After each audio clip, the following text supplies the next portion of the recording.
بسم اللہ الرحمن الرحیم نحمدہ ونصلی علی رسولہ الکریم اما بعد 15 روزہ اسلامی عقائد کورس کا 10واں عنوان ہے کہ عقیدہ مدار نجات کیوں ہے۔ اللہ تعالیٰ نے ہمیشہ کی نجات کا مدار عقیدے پر کیوں رکھا ہے کہ عقیدہ درست ہوگا تو ہمیشہ کی نجات ملے گی، عقیدہ درست نہیں ہوگا تو ہمیشہ کی نجات نصیب نہیں ہو سکتی۔ ایسا کیوں کیا ہے اللہ تعالیٰ نے؟ تو اس کی وجہ ہے، وجہ یہ ہے کہ اللہ تعالیٰ نے انسان کو پیدا کیا ہے ایک مقصد کی خاطر، اور وہ جو ہمیشہ کی نجات رکھی ہے وہ اسی مقصد کے ساتھ رکھی ہے۔ مقصد کیا ہے؟ اللہ تعالیٰ کو پہچان کر اللہ کی عبادت کرے، عبد بن جائے، اور عبد بننا عقیدے کے بغیر نہیں ہو سکتا۔ تو وہ جو جس مقصد کے لیے اللہ نے پیدا کیا، ہمیشہ کی نجات اور ہمیشہ کا انعام اور جنت کو اس مقصد کے ساتھ جوڑا ہے۔ تو اب یہ بالکل واضح بات ہے کہ اللہ نے پیدا کیا ہے اور مقصد بتایا ہے، جو اس مقصد کو پورا کرے گا اس کے لیے یہ انعام رکھا ہے۔ تو جب پیدا کرنے کا مقصد ہی ایک خاص ہے تو ہمیشہ کی نجات بھی اسی مقصد کے ساتھ جڑی ہوئی ہے۔ جب وہ انسان اس مقصد کو بھی پورا نہیں کرے گا، اس مقصد کو پورا نہیں کرے گا، پھر اس کو ہمیشہ کی نجات بھی حاصل نہیں ہوگی۔ اور مقصد کیا ہے؟ اللہ تعالیٰ کو پہچان کر عبادت کرنا۔ جب تک عقیدہ درست نہیں ہوتا، اللہ تعالیٰ کی پہچان نہیں ہوتی۔ یہاں ایک سوال کیا جاتا ہے کہ ایک آدمی، ایک انسان بہت شریف الطبع ہے، دیانتدار ہے، لوگوں کے ساتھ ہمدردی رکھتا ہے، انسانیت کی خدمت کرتا ہے، اور رفاہی کاموں میں بڑھ چڑھ کے حصہ لیتا ہے۔ اس کی ایمبولینسیں چل رہی ہیں، اس نے لنگر خانے بنائے ہیں، اس نے اسپتال بنائے ہیں، اس نے غریبوں کے لیے بڑے انتظامات کیے ہیں۔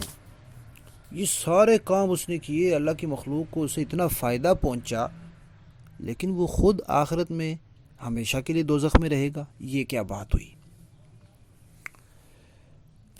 تو اس کا جواب یہ ہے کہ اصل چیز جو ہوتی ہے وہ ہوتا ہے حیثیت تسلیم کرنا۔ ایک آدمی اپنے والد صاحب کو کہے جی میں آپ کے لیے پانی بھی بھر کے لاؤں گا، آپ کے پاؤں بھی دباؤں گا، لیکن میں تینوں پیو مندہ کوئی نہیں، میں آپ کو اپنا والد سمجھتا نہیں ہوں، تو پھر والد اس سے خوش ہوں گے۔ ایک شاگرد ہے، استاد کو کہے جی میں تمہیں استاد تو نہیں مانتا، لیکن میں آپ کے برتن بھی دھوؤں گا، میں آپ کے گھر کا سودا سلف بھی لاؤں گا۔ تو جب وہ دل سے اس کو استاد نہیں مانتا تو اس کے یہ کاموں کی کوئی حیثیت اور وقعت نہیں ہے۔ تو جب ایک بیٹا والد کی حیثیت تسلیم نہیں کرتا تو والد کے لیے جتنا مرضی کام کر لے اس کی کوئی حیثیت نہیں ہے۔ ایک شاگرد استاد کی حیثیت نہیں تسلیم کرتا تو اس کی جتنی مرضی ظاہری خدمت کر لے اس کی کوئی حیثیت نہیں ہے۔ حتیٰ کہ ایک ملک کا رہنے والا ایک آدمی بڑا باصلاحیت ہے، بڑا قابل ہے، بڑا ماہر سائنسدان ہے، اور اس سے ملک کو بڑا فائدہ پہنچ سکتا ہے، بڑی ترقی ہو سکتی ہے، لیکن وہ ملک کے آئین کو نہیں مانتا، اس سے بغاوت کرتا ہے، اس کی حیثیت کو نہیں تسلیم کرتا، تو وہ ملک اس کی خدمات کو نہیں دیکھتا، وہ کہتا ہے اس کو سزائے موت دو۔ دنیا کا ہر ملک یہی کہتا ہے۔ تو یہ ہر ملک یہ بات تسلیم کرتا ہے کہ اصل چیز جو ہے وہ حیثیت تسلیم کرنا ہے۔ تو انسان جو اللہ تعالیٰ کی واقعی حیثیت نہیں مانتا، اور جن چیزوں کو اللہ تعالیٰ نے پیدا کیا ہے جو ہمارے دین سے تعلق رکھتی ہیں ان کی حیثیت نہیں تسلیم کرتا، تو پھر وہ جتنے مرضی اچھے نظر آنے والے کام کرتا رہے، انسانیت کی خدمت کرتا رہے، ان کی کوئی حیثیت اور وقعت نہیں ہے۔ تو اللہ تعالیٰ نے نجات کا مدار رکھا ہے اصل حیثیت تسلیم کرنے پر، اور ہمارے دین میں سب سے زیادہ اہمیت اسی چیز کی ہے۔ آپ دیکھیں تہجد کی نماز جو ہے وہ سنت ہے، آپ پڑھیں، لیکن اگر آپ اس کو فرض سمجھ کے پڑھیں تو یہ بدعت ہو جائے گی اور بجائے ثواب کے گناہ ہوگا۔ کیوں؟ آپ نے اس کی حیثیت کو بدل دیا۔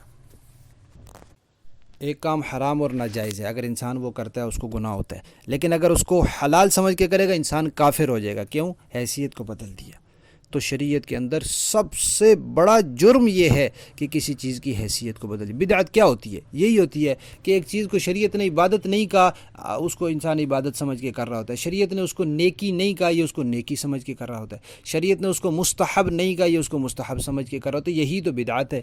اس کو کام تو اچھا ہوتا ہے، اذان ہے، اب اچھا کام ہے، اللہ کی توحید ہے، حضور کی رسالت ہے، لیکن میں عید کی نماز سے پہلے اذان دوں تو یہ بدعت ہے. شریعت نے اس موقع پر نہیں بتائی اذان، میں اس کو ثواب سمجھ کے، نیکی سمجھ کے دے رہا ہوں، تو یہ بدعت ہے، اس کا وبال ہوگا. تو نجات کا مدار اللہ تعالیٰ نے اس بات پر رکھا ہے کہ جو اصل حیثیت ہے اس کو تسلیم کیا جائے، اور وہ عقائد سے ہی تسلیم ہوتی ہے. جب عقیدہ صحیح ہو جاتا ہے تو حیثیت تسلیم ہو جاتی ہے.